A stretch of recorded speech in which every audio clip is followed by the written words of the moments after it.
부끄러움인가 자랑인가 라는 제목으로 은혜를 나누겠습니다. 오늘은 종교개혁 503주년이 되는 그런 종교개혁 기념주일입니다.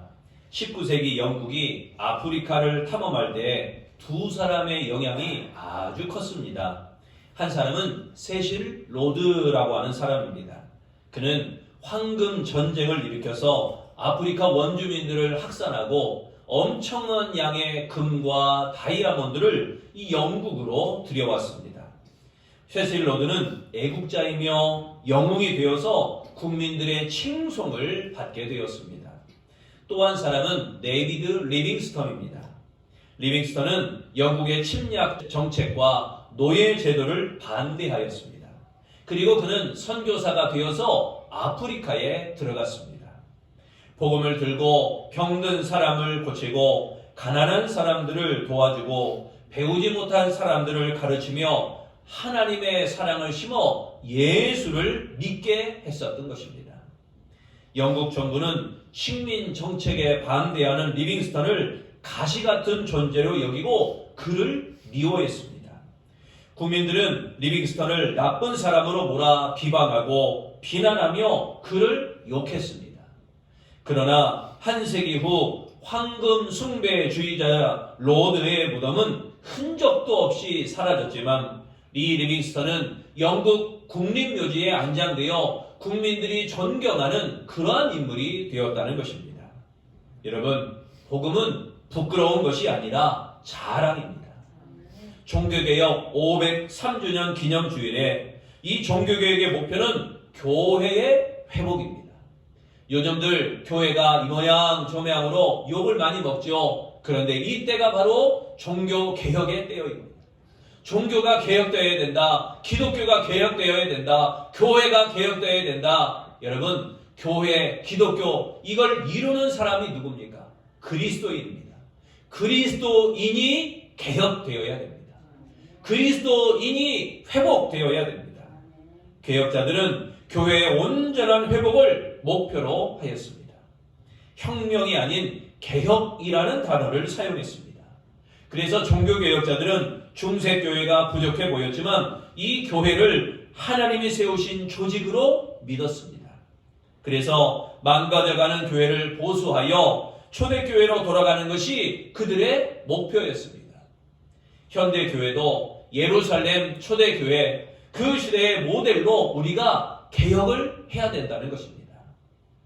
마틴 로이드 존스 목사가 이런 말을 했습니다.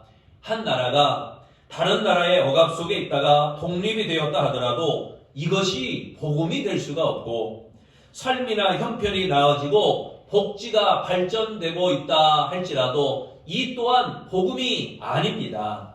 그 이유는 불치병에서 완쾌된 사람이나 물질의 고통에서 벗어난 사람이나 국가적 영웅이나 상관없이 모든 인간은 영원한 형벌 속에서 고통을 당하여 하기에 그 어떤 곳에도 복음이 될 수 없습니다.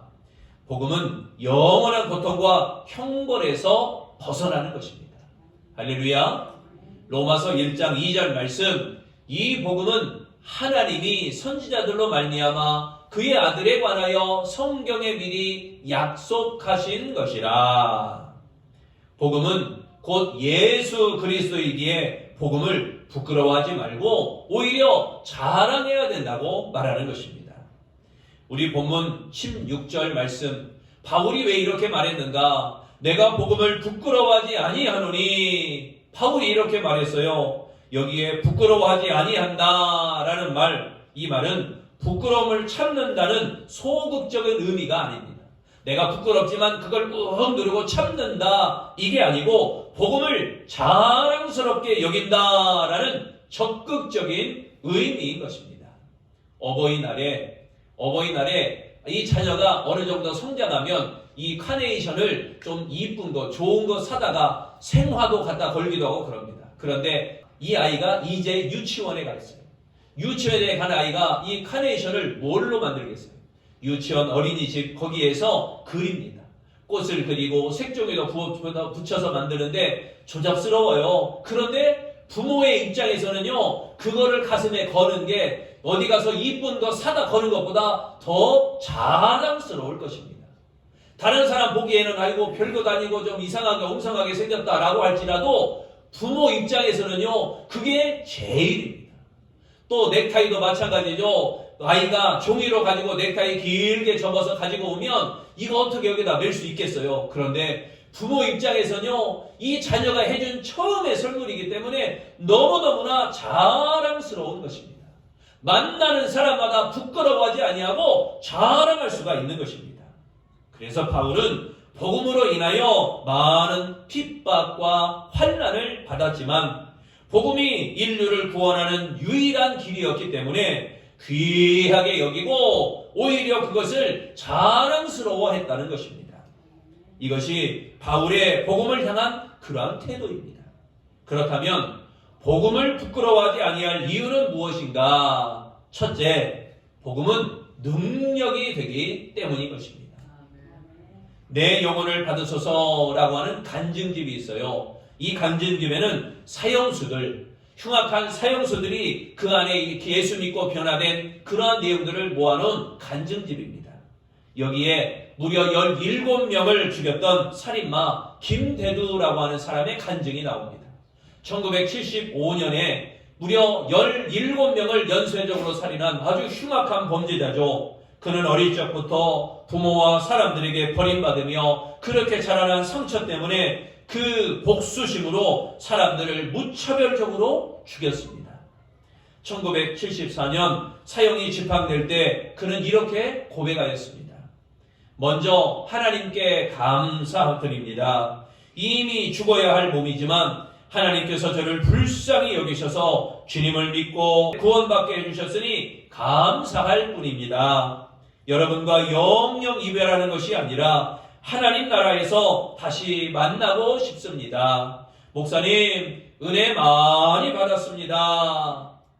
희대의 살인마 김대두, 철저한 밑바닥 인생이었던 그가 이 복음을 들고 예수 그리스도를 영접했던 것입니다. 사형 집행에 참석한 목사님이 하나님의 말씀을 읽습니다. 예수여, 당신의 나라에 임하실 때 나를 기억하소서 하니 예수께서 이르시되 내가 진실로 내게 이르노니 오늘 내가 나와 함께 낙원에 있으리라 하시니라. 그러자 이 사형수 김대두는 눈물을 흘리고 아멘을 외쳤고 찬송가를 부르며 죽음을 맞이했다고 합니다. 죄인이었던 그가 회개하고 예수 믿고 구원함을 받았던 것입니다. 복음은 능력입니다. 우리의 삶에도 복음의 능력이 넘쳐야 될 줄로 믿습니다. 16절 말씀을 다시 봅니다. 내가 복음을 부끄러워하지 아니하노니 이 복음은 모든 믿는 자에게 구원을 주시는 하나님의 능력이 됩니다. 이 능력은 성취할 만한 힘입니다. 성취할 만한 힘을 의미하고 있습니다. 이는 하나님의 능력이 얼마나 역동적이고 폭발적인 것을 알게 해주는 것입니다. 마귀가 복음이 전파되는 것을 방해하는 까닭은 죄로 죽은 자들은 구원에 이르게 하는 이 폭발적인 능력이 있는 것을 잘 알기 때문에 마귀는 복음이 전파되는 것을 극히 경계하고 싫어합니다. 복음이 전파되는 지역에는 항상 역동적인 부흥의 역사가 일어나게 됩니다. 복음의 능력은 보혈의 공로를 믿는 자에게 나타나는 것입니다. 보혈의 공로를 믿는 자에게 나타나는 이 복음의 능력, 그러므로 복음을 부끄러워하지 아니하고 복음을 오히려 주 앞에 자랑하는 아름다운 성도, 이 복음은 믿는 자에게 구원을 주시는 하나님의 능력, 이 능력을 믿으시고 이 능력을 허락받으시기를 바랍니다. 바울은 이 복음의 능력이 자랑스러웠습니다. 여러분도 나는 이제 지옥 가지 않게 되었다. 나는 이제 사탄의 올무에서 해방되었다. 나는 만왕의 왕이신 하나님의 자녀가 되었다. 나는 구원받은 백성, 영원한 생명을 얻은 천국 백성이 되었다. 이 사실에 복음을 자랑스럽게 고백하고 증거하고 자랑하시기를 바랍니다. 여러분, 복음의 능력을 믿습니까? 그 능력을 믿고 전하고 계십니까? 바울은 복음을 위해 생명조차 아까워하지 않는다고 했습니다. 죽음의 위협도 감당할 수 있었던 게 바로 바울이었습니다. 그러므로 복음의 능력을 자랑하는 아름다운 성도들이 되시기를 축원합니다. 두 번째, 복음을 부끄러워하지 아니할 이유는요, 믿음이 되기 때문인 것입니다. 존 패트는 스코틀랜드에서 성장하고 있던 교회를 섬기던 목회자였습니다. 하나님은 그에게 복음에 대해 알지 못하는 식인종들이 사는 뉴 헤브리디도스 군도에 가서 복음을 전하라 라고 명령하였습니다. 패트는 선교사가 상륙했다가 잡아먹힌 섬에 들어가기를 원했습니다. 주위 사람들이 그에게 가지 말라고 만류를 했지만 패트는 이렇게 말합니다. 마음씨 좋은 한 노신사는 나를 붙들고 소리내어 우셨습니다. 식인종이 살고 있다니까요. 목사님도 잡아먹을 거라고요. 그때 패트는 그 노인에게 이렇게 대답했습니다.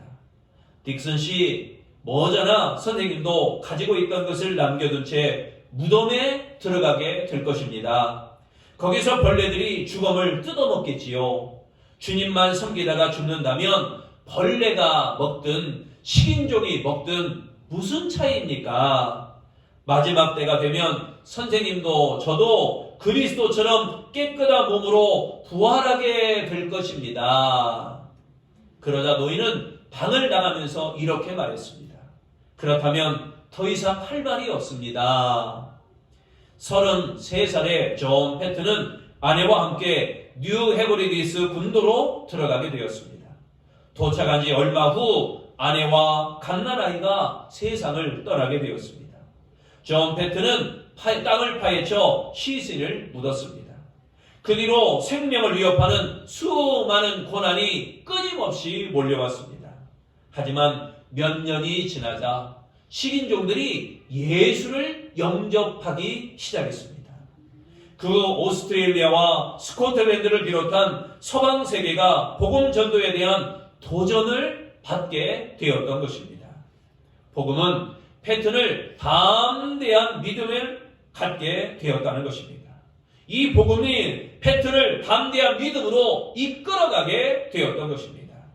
여러분, 복음은 확실한 믿음에 이르게 하는 방편이 됨을 믿으시기를 바랍니다.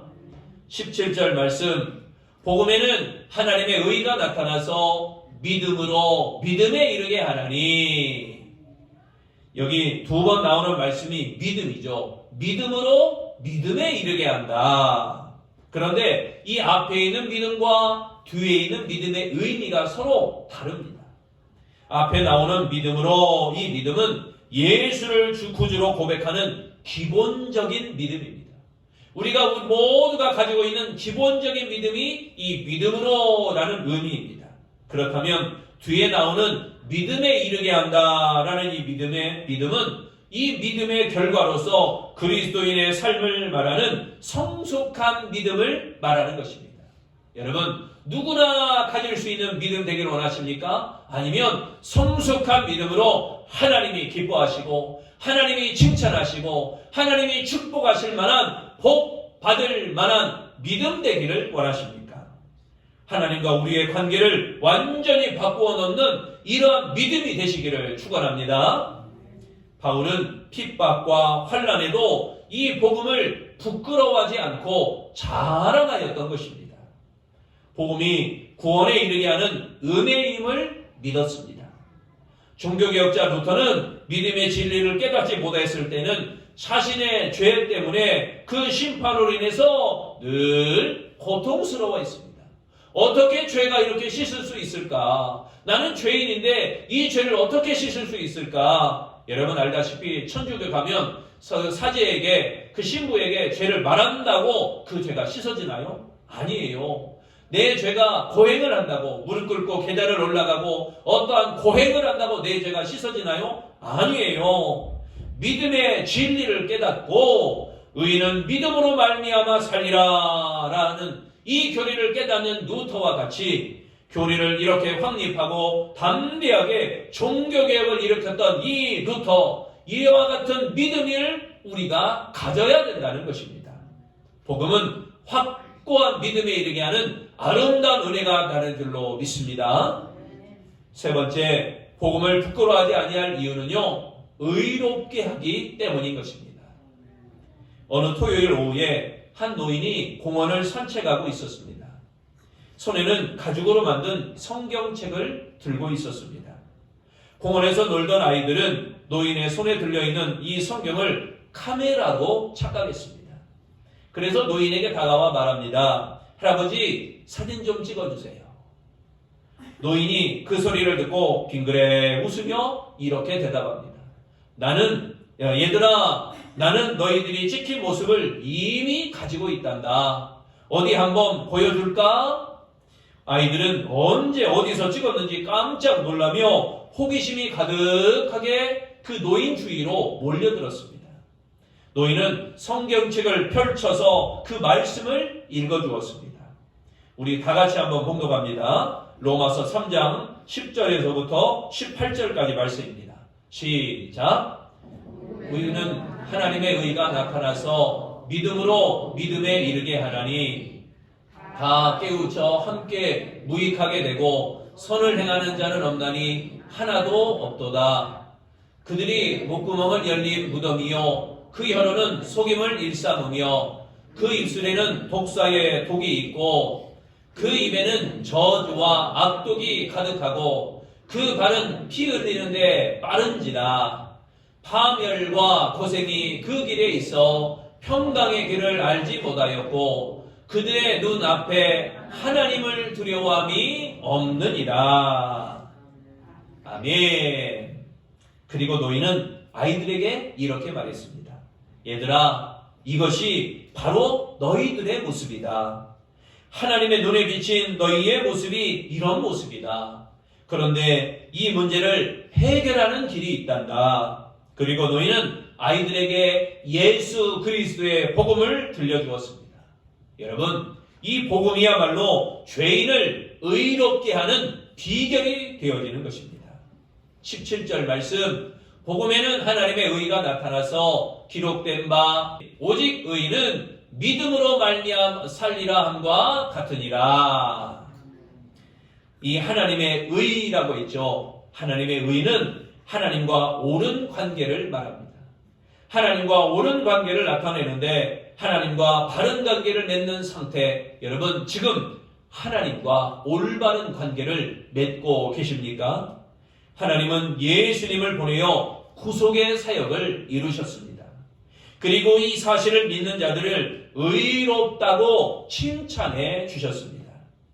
그리고 그들에게 의롭다 칭하는 칭의의 백성으로 인정해 주셨습니다. 이것이 믿음을 통해서 의롭게 되는 칭의라고 하는 하나님의 은혜입니다. 의인이 될 수 있는 길은 오직 믿음뿐이며 의인만이 영생을 맛보게 되어지는 것입니다. 의롭게 살고자 하는 것이 우리의 소망입니다.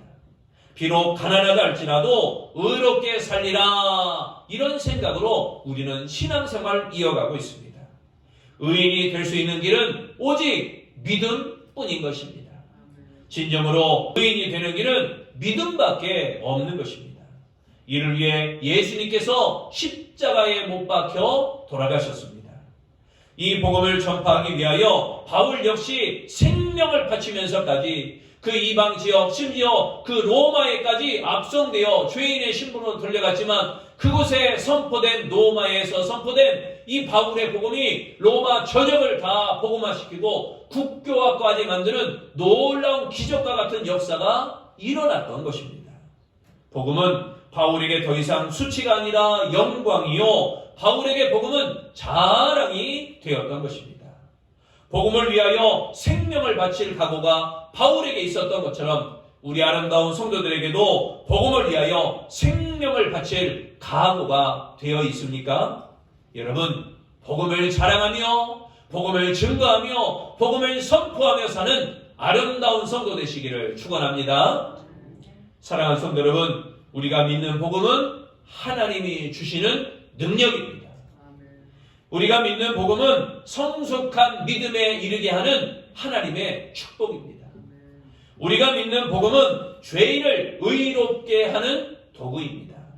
그러기에 복음을 부끄러워하지 말고 자랑스럽게 여기며 복음을 널리 전파하며 증거하며 선포하는 우리 아름다운 성도들이 되시기를 축원합니다.